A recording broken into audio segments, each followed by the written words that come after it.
Of the CattleUSA Daily Podcast. Today, we are bringing you an episode that I've been working on behind the scenes for a little bit, and something that is deeply passionate within my own heart, and just a thing that I have been focusing on in ag for a really, really long time. And when I say a really long time, like in high school English had to do a persuasive speech. And I did it over fear-based marketing, and fear-based marketing specifically within the ag industry and what that exactly means. So today we're going to be talking specifically about grass-fed versus grass-finished versus grain-finished cattle, right? Or grass-fed versus grain-fed, what that looks like for operations, what that looks like for consumers. Why are they being pushed one way or the other? And then as business owners, making a solid business decision based off of that, right? So the biggest thing, before we even dive into all of this, that I want to really emphasize is no matter what you choose to do on your independent operation, that is up to you. But you need to be doing it from a business mindset first. Not because Sally down the road said she's only eating her cattle, her meat, if it's finished this way, if it's done this way. Not because mainstream media is pushing you to do it one way. Not because XYZ person thinks that you should do it this way or that way, right? At the end of the day, whatever you decide to do, you are producing a high quality beef product for those of us here in the United States and abroad. And that is important. That is vital. I am happy that you are doing that, no matter what way you decide to do it. I am not here to bash either side. And that's also a topic we're going to talk about today, is the divide that we have in ag and the fact that we need to get over ourselves a little bit on that and realize that we are all providing a really high quality ag product to the market. All right. So first and foremost, let's talk a little bit about the consumers. What are consumers actually buying?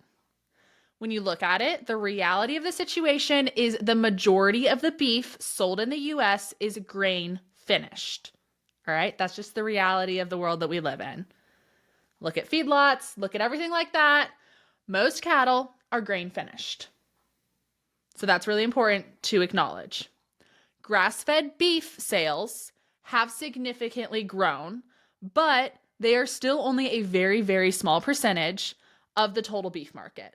That is not negating that they are an important part of the beef market, but they are still a very small part of it. In comparison, grass-fed beef commands a premium price. But do consumers actually know what they're paying for? Do these consumers going to the store actually understand the scientific differences between grass-fed beef, and grain-fed beef? Or are they playing into a lot of that fear-based marketing that we see because grass-finished demands a higher premium, so therefore companies are making more money off of it, right? So do consumers actually know what they're buying? At the end of the day, just because a consumer is curious about something does not equal that consumer being loyal or making that a dominant aspect of the market. Okay? We have a lot of consumers out there that are curious about grass-fed beef, and rightfully so. All of the health gurus out there, and I'm one of them. I listen to all of these health guru podcasts. Every single one of them, which I'm grateful that they're pushing beef in general. I am so happy that they are doing that. A lot of them are saying you need to eat red meat, but they're saying grass-fed beef. Almost every single one of them are specifically saying grass-fed beef. So because of that, we have a lot of consumers that are extremely, extremely curious about what that means and why grass-fed is actually better, or why they think it's better, right? So it is important that we understand where our consumers are coming from, first and foremost. And the fact of the matter is, if there is consumer demand for something that is an agricultural product, we as producers have a role to play in providing that. So I'm not negating the fact that there is a market for grass-fed beef, and it is extremely important that we as US producers fill that void. And if it operationally works for you, then that's amazing. I love that for you. But there's also a reality of the fact that a lot of people that feed grain-fed cattle, they don't always know the right answer to say when confronted with these questions. So we're going to talk a little bit more about that. Here are some of the production realities, all right? Grass-fed beef typically takes longer to finish. It requires more forage, pasture space, and time, but it is often used in more of that direct-to-consumer model. You're not seeing this really at all in your Walmarts, your Dillons, your things like that. Every once in a while you are, absolutely. If you're shopping at a Trader Joe's, if you're seeing some more of those specialty meat purchases, we are seeing a bigger demand for grass-fed beef. So we are seeing some of these box stores start implementing options that cater to that as well. But I will say, in my personal experience, most of the time you're seeing this used in the model of that direct-to-consumer relationship. Now, on the grain-fed or grain-finished side, we are seeing a more efficient feeding system used by many producers. We see consistency in marbling, flavor, and size. And it is supported by decades of infrastructure, whether that be feedlots or just the logistics of feeding cattle this way. Now let's talk nutritional differences, because this is the biggest hitter that I typically see in conversations of having grass-fed versus grain-fed. There is some nutritional difference, yes, but it is often way overly exaggerated, like way overly exaggerated. There are slightly higher omega-3s in grass-fed beef. When I say slightly higher, I mean like nanograms higher, guys, like very minuscule amounts, okay?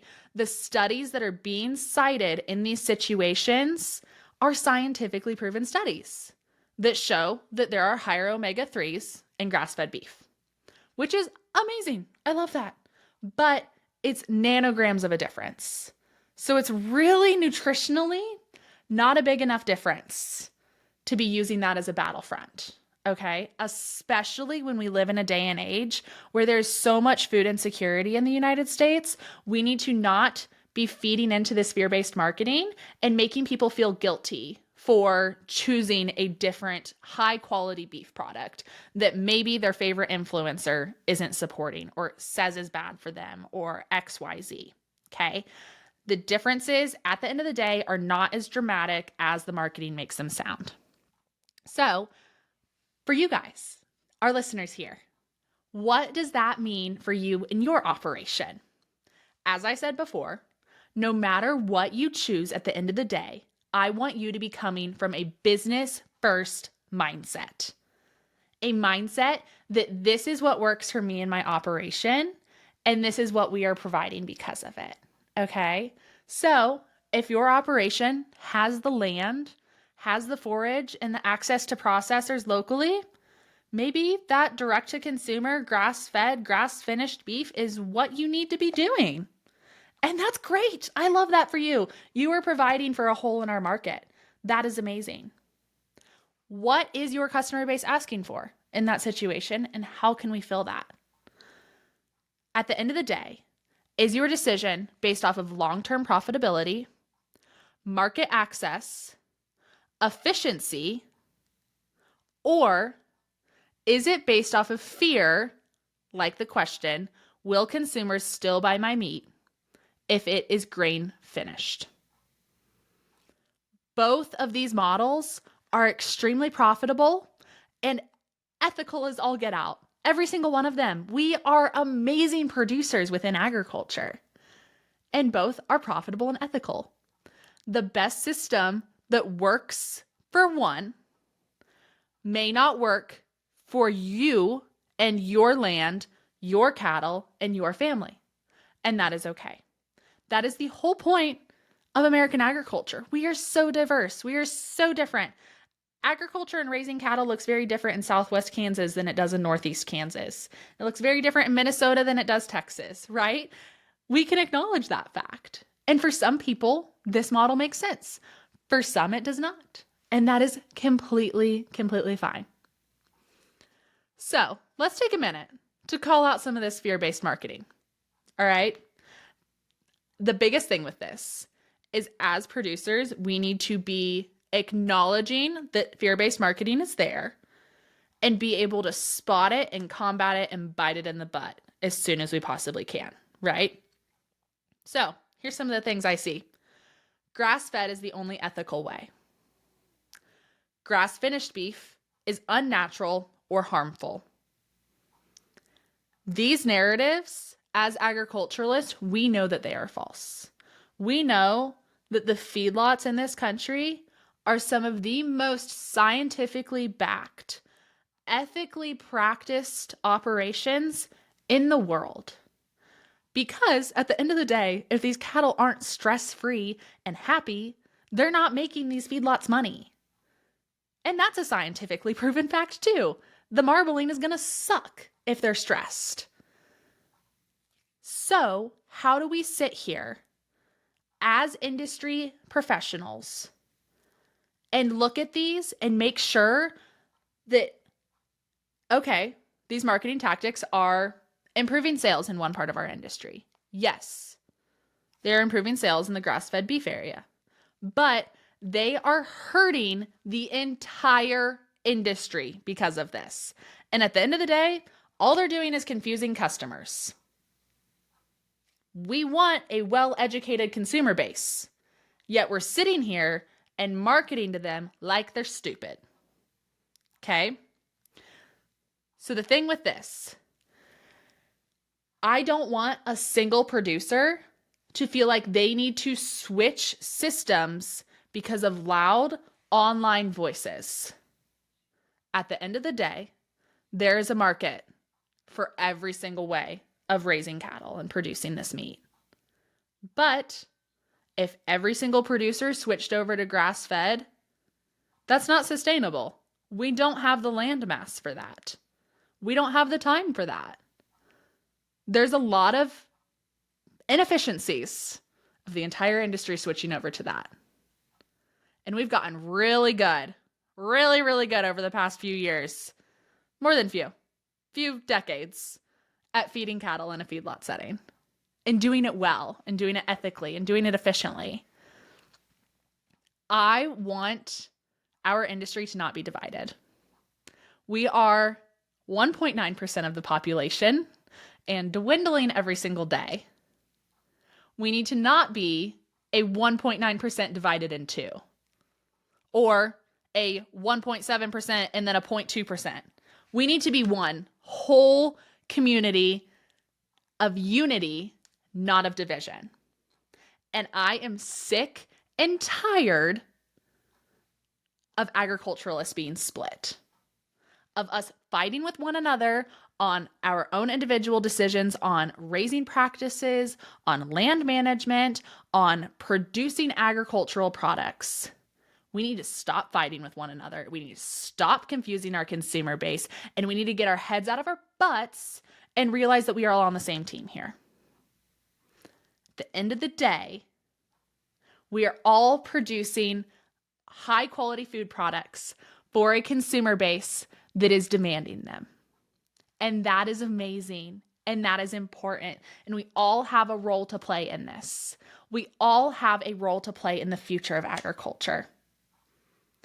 There is not a one-size-fits-all puzzle piece that is going to work for every single operation. So I want you all to look at this from a business mindset. Does this work for me and my business? Is this feasible? Is this going to be profitable? Is it going to be efficient? If it is, then amazing. I love that for you. That is perfect.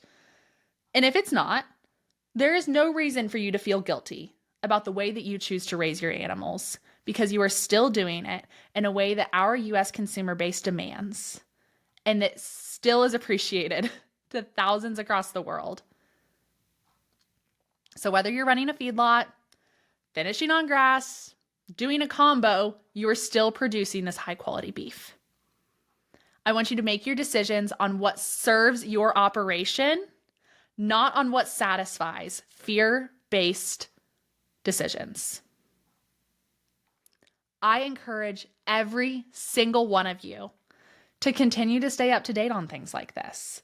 Continue to look at different ways and practices within the beef industry and evaluate it from a business mindset. Is this going to work for me in my operation? And if not, then that's fine. But if it does, then I can encourage you to continue to evolve with the times, evolve with new thoughts and strategies and everything like that. But at the end of the day, stop being divided.